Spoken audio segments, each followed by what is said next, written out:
Friends, तो चलिए आज हम लोग क्लास 12th का सब्जेक्ट हिंदी का चैप्टर 2 को देखने वाले हैं। चैप्टर 1 हो गया है, अगर आप लोग नहीं देखे हैं तो उसको भी जाके देख लीजिएगा। डिस्क्रिप्शन में लिंक दे दिया जाएगा, वहाँ से आपको चैप्टर वाइज वीडियो पूरा देख लेना है। तो इसलिए चैप्टर 1 भी जाके आप लोग देख लीजिएगा। आपका चैप्टर 2 में टॉप 42 क्वेश्चन रहेगा। आपको चलिए बता देते हैं, टॉप 42 क्वेश्चन आप लोग पूरा अगर कर लेते हैं तो एग्जाम में आपको आसानी मिलेगा। इस चैप्टर से अगर कोई भी क्वेश्चन आएगा एग्जाम में तो आप लोग आसानी से उसको सॉल्व कर सकते हैं। चलिए अब इस चैप्टर के बारे में जान लेते हैं। पाठ का नाम क्या है चैप्टर 2 का? तो पाठ का नाम है उसने कहा था। क्या है? उसने कहा था, पाठ का नाम है। चैप्टर 2 में कौन सा पाठ है? गद्य खंड का है, ये हिंदी का क्या है? गद्य खंड का। पाठ का नाम है उसने कहा था और लेखक का नाम क्या है? चंद्रधर शर्मा गुलेरी। लेखक का नाम क्या है? चंद्रधर शर्मा गुलेरी। और लेखक का जन्म कब हुआ था? तो 7 जुलाई 1883 ईस्वी को हुआ था। और कहाँ हुआ था? तो जयपुर राजस्थान में हुआ था। इतना समझ गए आप लोग चैप्टर के बारे में कि पाठ का नाम उसने कहा था, लेखक का नाम चंद्रधर शर्मा गुलेरी और लेखक का जन्म 7 जुलाई 1883 ईस्वी को हुआ था। और कहाँ हुआ था? तो जयपुर राजस्थान में हुआ था। चलिए, और हाँ फ्रेंड्स, अगर आपको इसका पीडीएफ चाहिए तो आप लोग टेलीग्राम चैनल ज्वाइन कर लीजिएगा। डिस्क्रिप्शन में लिंक दे दिया जाएगा, वहाँ से आप लोग इसको डाउनलोड कर लीजिएगा। वहाँ से आप लोग इसको डाउनलोड करके आसानी से पढ़ सकते हैं। और हाँ फ्रेंड, अगर वीडियो अच्छा लगे तो लाइक कर दीजिएगा, चैनल को सब्सक्राइब कर लीजिएगा और अपने दोस्तों में ज़रूर शेयर कर दीजिएगा वीडियो को, ताकि उन सभी का भी हेल्प मिल सके। चलिए बताइएगा, 1 नंबर क्वेश्चन का आंसर, बुध का कांटा रचना है। बताना कि बुध का कांटा किसकी रचना है?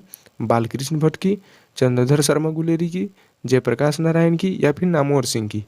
बुध का कांटा रचना है, ये किसकी रचना है? तो ये है चंद्रधर शर्मा गुलेरी की, यानी कि option number B right answer हो जाएगा। चलिए दूसरा नंबर बताइएगा, चंद्रधर शर्मा गुलेरी किस सदी के प्रमुख नेता थे? ये सती नहीं होगा, सदी होगा। चंद्रधर शर्मा गुलेरी किस सदी के प्रमुख लेखक थे?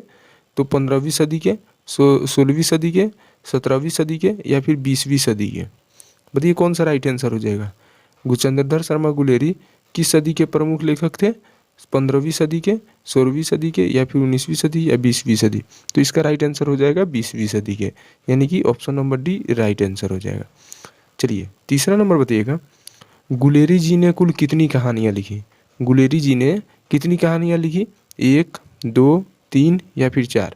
गुलेरी जी ने कुल कितनी कहानियाँ लिखी? तो ये 3 कहानियाँ लिखी, यानी कि option number C right answer हो जाएगा। चलिए चौथा नंबर बताइएगा, उसने कहा था कहानी का नायक कौन है? बताना है कि जो उसने कहा था कहानी है, इसका नायक कौन है? तो इसका नायक लहना सिंह है, बोधा सिंह है, वजीरा सिंह है या फिर हजारा सिंह है? बताइए उसने कहा था कहानी का नायक कौन है? तो उसने कहा था कहानी का नायक लहना सिंह है, यानी कि option number A right answer हो जाएगा। चलिए पाँचवा नंबर बताइएगा, पाँचवा नंबर क्या बोल रहा, निम्न में से कौन सी रचना गुलेरी जी की नहीं है? बताना कि इसमें से कौन सी रचना गुलेरी जी की नहीं है? सुखमय जीवन, बुध का कांटा, उसने कहा था, हारे का हरिनाम? बताइए कौन सी रचना गुलेरी जी की नहीं है? तो इसका राइट आंसर हो जाएगा हारे का हरिनाम, ये इनकी रचना नहीं है। चलिए छठा नंबर बताइएगा, उसने कहा था कहानी है। बताइए उसने कहा था जो कहानी, ये किस प्रकार की कहानी है? युद्ध की कहानी है, दिव्य प्रेम की कहानी है, प्रेम पर बलिदान होने की कहानी है या फिर इनमें से सभी है? बताइए उसने कहा था कैसी कहानी है? तो ये इनमें से सभी है, यानी कि ये युद्ध की कहानी भी है, दिव्य प्रेम की भी कहानी है और प्रेम पर बलिदान होने की भी कहानी है, यानी कि option number D right answer हो जाएगा, इनमें से सभी हो जाएगा। चलिए सातवां नंबर बताइएगा, उसने कहा था कहानी में किस शहर का चित्रण है? बताना है कि उसने कहा था जो कहानी है उसमें किस शहर का चित्रण किया गया है? अमृतसर, लुधियाना, जयपुर या फिर लखनऊ? उसने कहा था कहानी में किस शहर का चित्रण है? तो अमृतसर का है, यानी कि option number A right answer हो जाएगा। चलिए आठवां नंबर बताइएगा, लहना सिंह के गांव का क्या नाम है? बताना कि लहना सिंह के गांव का क्या नाम है? मगरे, मांझे, कटरा, तेलघरिया? लहना सिंह के गांव का क्या नाम है? बताइए लहना सिंह का गांव का क्या नाम है? तो वो मांझे है, यानी कि option number B right answer हो जाएगा 8 नंबर का। चलिए 9 नंबर बताइएगा, लहना सिंह किस पद पर था? लहना सिंह जो पद पर था वो किस पद पर था? सूबेदार के, लेफ्टिनेंट के, जमादार के या फिर मेजर के? लहना सिंह किस पद पर था? तो लहना सिंह एक जमादार के पद पर थे, यानी कि option number C right answer हो जाएगा। चलिए 10 नंबर बताइएगा, लहना सिंह की मृत्यु किसके गोद में हुई? बताना है कि लहना सिंह की मृत्यु हुई जब, वो किसके गोद में हुई? कीरत सिंह, वजीरा सिंह, अत्तर सिंह, महीप सिंह? बताना कि लहना सिंह की मृत्यु हुई किसके गोद में हुई? बताइए फटाफट से कि लहना सिंह की मृत्यु किसके गोद में हुई, तो ये वजीरा सिंह की गोद में हुई, यानी कि option number B right answer हो जाएगा। चलिए 11 नंबर बताइएगा, पलटन का विदूषक कौन था। बताना है कि पलटन का जो विदूषक था ये कौन था। हजारा सिंह, मुख्तार सिंह, वजीरा सिंह, कुलदीप सिंह।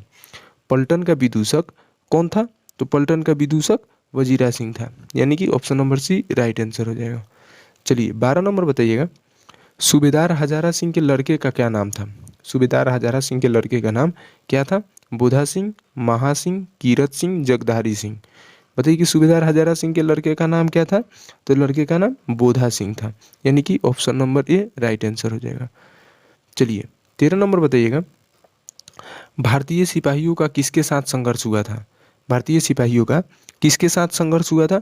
फ्रांसीसियों के साथ, तुर्की के साथ, अंग्रेजों के साथ या फिर जर्मनी के साथ।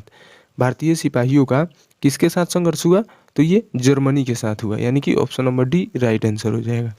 चलिए 14 नंबर बताइएगा, जर्मन लेफ्टिनेंट को किसने मार गिराया।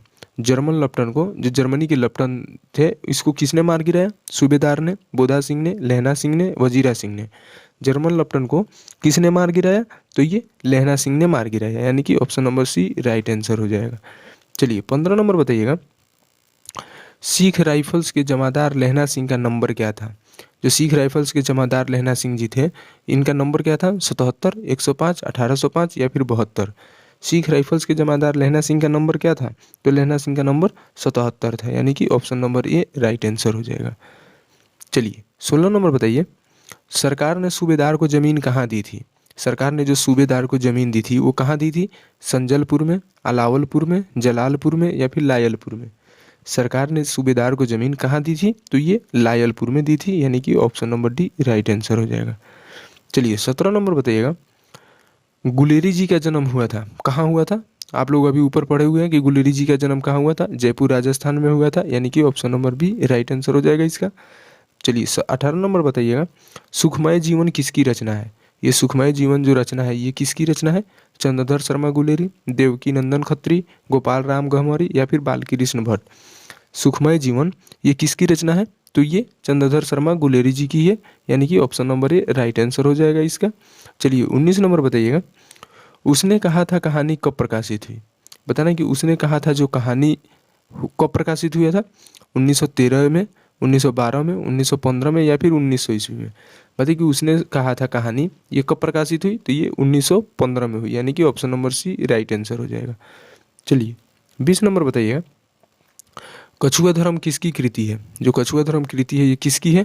प्रताप नारायण मिश्र, बालकृष्ण भट्ट, रामचंद्र शुक्ल, चंद्रधर शर्मा गुलेरी। कछुआ धर्म किसकी कृति है, तो ये चंद्रधर शर्मा गुलेरी की है, यानी कि option number D right answer हो जाएगा। चलिए 21 नंबर बताइएगा, पुरानी हिंदी रचना है ये किसकी रचना है। रामचंद्र शुक्ल की, हजारी प्रसाद द्विवेदी की, नामवर सिंह की, चंद्रधर शर्मा गुलेरी की। पुरानी हिंदी किसकी रचना है, तो पुरानी हिंदी आपका चंद्रधर शर्मा गुलेरी की है, यानी कि option number D right answer हो जाएगा। चलिए 22 नंबर बताइएगा, कौन सा निबंध गुलेरी रचित नहीं है। बताना कि इसमें से कौन सा निबंध है जो गुलेरी जी की रचित नहीं है। देवानाम प्रिय, मजदूरी और प्रेम, पुरानी हिंदी, मुर्सी मोही कुठाव। बताइए कि कौन सी निबंध इसमें जो है जो गुलेरी जी की रचित नहीं है, तो इसमें है मजदूरी और प्रेम, यानी कि option number B right answer हो जाएगा। ये इनकी रचित नहीं है, बाकी सब इनकी रचित हुई है। चलिए 23 नंबर बताइएगा, कुरमाई का क्या अर्थ है। बताने कि कुरमाई का क्या अर्थ है। ये जो कुरमाई है इसका क्या अर्थ होता है। मंगनी, विवाह, करवी बात, दहेज। कुरमाई का अर्थ क्या होता है, तो कुरमाई का अर्थ मंगनी होता है, यानी कि option number A right answer हो जाएगा। चलिए 24 नंबर बताइएगा, बोधा कौन था। बताने कि बोधा कौन था। हजारा सिंह का भाई, लहना सिंह का भाई, वजीरा सिंह का भाई या सूबेदार हजारा सिंह का बेटा। तो ये सूबेदार हजारा सिंह का बेटा था, यानी कि option number D right answer हो जाएगा। चलिए 25 नंबर बताइएगा, चंद्रधर शर्मा गुलेरी की कहानी कौन सी है। चंद्रधर शर्मा गुलेरी की कहानी कौन सी है। जूठन, रोज, उसने कहा था, तिरिच। तो ये उसने कहा था है, ये चैप्टर 2 हो ही रहा है, ये उसने कहा था इन्हीं का लिखा हुआ है, तो इसका राइट आंसर हो जाएगा ऑप्शन नंबर सी। चलिए 26 नंबर बताइएगा, कौन सी कहानी चंद्रधर शर्मा गुलेरी की लिखी हुई नहीं है। बताना है कि कौन सी कहानी चंद्रधर शर्मा की लिखी हुई नहीं है।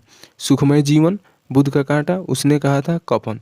बताइए कौन सा है कहानी जो चंद्रधर शर्मा गुलेरी की लिखी हुई नहीं है? तो इसका राइट आंसर हो जाएगा आपका कफन। कफन इनका लिखा हुआ नहीं है, बाकी सब ये सुखमय जीवन, बुद्ध का कांटा उसने कहा था, ये सब इनका लिखा हुआ है, ये इनका लिखा हुआ नहीं है।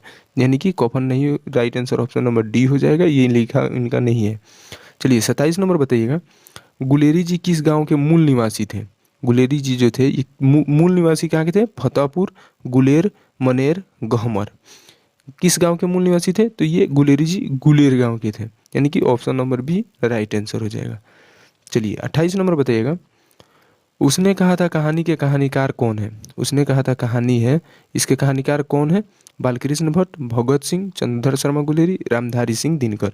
तो उसने कहा था कहानी के कहानीकार चंद्रधर शर्मा गुलेरी है, यानी कि option number C right answer हो जाएगा। चलिए 29 नंबर बताइएगा, चंद्रधर शर्मा गुलेरी किस युग के कहानीकार हैं? अब बताना है कि ये जो कहानीकार हैं ये किस युग के हैं? द्विवेदी युग, भारतेंदु युग, प्रेमचंद युग, या फिर इनमें से कोई नहीं। बताइए चंद्रधर शर्मा गुलेरी किस युग के हैं? तो ये द्विवेदी युग के हैं, यानी कि option number A right answer हो जाएगा। चलिए 30 नंबर बताइए, उसने कहा था कहानी कितने भागों में विभक्त है? बताना है कि जो उसने कहा था कहानी ये कितने भागों में विभक्त है, यानी कितने भागों में बांटा गया है? 2 भागों में, 3 भागों में, 4 भागों में, या 5 भागों में? बताइए उसने कहा था कहानी कितने भागों में विभक्त है, बताइएगा। तो इसका राइट आंसर हो जाएगा 5 भागों में, यानी कि option number D right answer हो जाएगा। चलिए 31 नंबर बताइएगा, चंद्रधर शर्मा गुलेरी का जन्म कब हुआ था? अब बताइए चंद्रधर शर्मा गुलेरी का जन्म कब हुआ था? अभी आप लोग ऊपर देखे हुए थे कि चंद्रधर शर्मा गुलेरी का जन्म कब हुआ था? 7 जुलाई 1882, 8 जुलाई 1883, 7 जुलाई 1883, या फिर 8 जुलाई 1890। तो इसका राइट आंसर हो जाएगा 7 जुलाई 1883। आप लोग अभी ऊपर देखे हुए थे, सब बताया गया है। तो 7 जुलाई 1883 को इनका जन्म हुआ था, यानी कि option number C right answer हो जाएगा। चलिए 32 नंबर बताइएगा, लहना सिंह किस कहानी का पात्र है? लहना सिंह किस कहानी का पात्र है? सुखमय जीवन, जूठन, तिरिच, उसने कहा था। तो आपको पता ही है कि उसने कहा था हम लोग पाठ कर रहे हैं, लहना सिंह उसी कहानी का पात्र है, यानी कि उसने कहा था, राइट आंसर हो जाएगा ऑप्शन नंबर डी। चलिए 33 नंबर बताइएगा, उसने कहा था किस प्रकार की कहानी है? बताना कि उसने कहा था जो कहानी है किस प्रकार की कहानी है? चरित्र प्रधान, कर्म प्रधान, धर्म प्रधान, भाव प्रधान। बताइए उसने कहा था कहानी किस प्रकार की कहानी है? तो ये कर्म प्रधान के हैं, यानी कि option number B right answer हो जाएगा। चलिए 34 नंबर बताइएगा, ये 36 नहीं होगा, ये 34 नंबर है, क्या हो जाएगा? 34 नंबर है ये। चलिए बताइएगा, पुरानी हिंदी रचना किसकी है? ये जो पुरानी हिंदी रचना है ये किसकी रचना है? बताना कि ये पुरानी हिंदी रचना ये किसकी रचना है? हजारी प्रसाद द्विवेदी की, नामवर सिंह की, चंद्रधर शर्मा गुलेरी की, या फिर रामचंद्र शुक्ल की? पुरानी हिंदी रचना है ये किसकी रचना है? तो ये रचना है किसकी रचना है? पहले बताइए फटाफट से, किसकी रचना है? तो ये चंद्रधर शर्मा गुलेरी की ही है, यानी कि option number C right answer हो जाएगा। चलिए 37 नंबर बताइएगा, कीरत सिंह कौन था? बताना है कि कीरत सिंह, 35 नंबर बताइए कि कीरत सिंह कौन था? लहना सिंह का चाचा, लहना सिंह का भतीजा, लहना सिंह का भाई, लहना सिंह का मित्र। कीरत सिंह कौन था? तो कीरत सिंह लहना सिंह का भतीजा था, यानी कि option number B right answer हो जाएगा 35 नंबर का।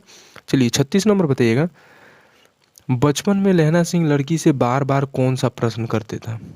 बताइए बचपन में लहना सिंह लड़की से बार बार कौन सा प्रश्न करता था?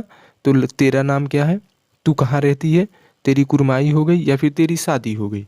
बताइए इसमें से कौन सा बार बार प्रश्न करता था लहना सिंह बचपन में लड़की से? तो इसका राइट आंसर है तेरी कुर्माई हो गई, ये बार बार उस लड़की से पूछते थे। चलिए 37 नंबर बताइएगा, लप्टन साहब सूबेदार को कितने आदमी खंदक में छोड़कर जाने को कहता है? जो लप्टन था जर्मन की ओर से, वो सूबेदार को कितने आदमी खंदक में छोड़कर जाने को कहता है? 15, 10, 5, या फिर 20? बताइए कि लप्टन साहब सूबेदार को कितने आदमी खंदक में छोड़कर जाने को कहता है? तो वो 10 आदमी को छोड़कर जाने को कहता है, यानी कि option number B right answer हो जाएगा। चलिए 38 नंबर बताइएगा, अमृतसर में लहना सिंह के कौन थे? अमृतसर जो शहर है उसमें लहना सिंह के कौन थे? भाई, मित्र, मामा, या फिर चाचा? अमृतसर में लहना सिंह के कौन थे? तो अमृतसर में लहना सिंह के मामा थे, यानी कि option number C right answer हो जाएगा इसका। चलिए 39 नंबर बताइएगा, लहना सिंह सूबेदार को वापस बुलाने के लिए किसे भेजता है? लहना सिंह सूबेदार को वापस बुलाने के लिए किसे भेजता है? वजीरा सिंह को, बोधा सिंह को, कीरत सिंह को, या फिर अख्तर सिंह को? लहना सिंह सूबेदार को वापस बुलाने के लिए किसे भेजता है? तो भेजते हैं वजीरा सिंह को, यानी कि option number A right answer हो जाएगा। चलिए 40 नंबर बताइएगा। सूबेदारनी ने अपने पति एवं पुत्र की रक्षा के लिए किससे कहा? बताना कि सूबेदारनी ने अपने पति एवं पुत्र की रक्षा के लिए किससे कहा? वजीरा सिंह से, लहना सिंह से, कीरत सिंह से, या फिर इनमें से किसी से नहीं। सूबेदारनी ने अपनी पति एवं पुत्र की रक्षा के लिए किससे कहा? तो वो कहा था लहना सिंह से, यानी कि option number B right answer हो जाएगा इसका 40 नंबर का। चलिए 41 नंबर देखते हैं। लहना सिंह का सिर अपनी गोद में लेकर कौन बैठा था? लहना सिंह का सिर अपनी गोद में लेकर कौन बैठा था? हजारा सिंह, कीरत सिंह, वजीरा सिंह या अत्तर सिंह? बताइए कौन लेकर बैठा था लहना सिंह का सिर अपनी गोद में लेके? तो वो वजीरा सिंह बैठा था, यानी कि option number C right answer हो जाएगा। चलिए 42 नंबर बताइएगा। लहना सिंह के मामा कहाँ का रहने वाले थे? लहना सिंह के मामा कहाँ के रहने वाले थे? चंडीगढ़, अमृतसर, लुधियाना या फिर जयपुर? लहना सिंह के मामा कहाँ के रहने वाले थे? तो ये अमृतसर के रहने वाले थे, यानी कि option number B right answer हो जाएगा। चलिए फ्रेंड्स, आपका 42 क्वेश्चन यहाँ पे कंप्लीट हो गया। आपको ऐसे ही चैप्टर वाइज वीडियो मिलते रहेंगे। आप लोग जरूर चैनल को सब्सक्राइब कर लीजिएगा और वीडियो को लाइक कर दीजिएगा, अपने दोस्तों में जरूर शेयर कर दीजिएगा। यहाँ पे आपको चैप्टर वाइज सारे सब्जेक्ट के वीडियो मिलते रहेंगे। ओके फ्रेंड्स, फिर मिलते हैं अगले वीडियो में, तब तक के लिए बाय बाय।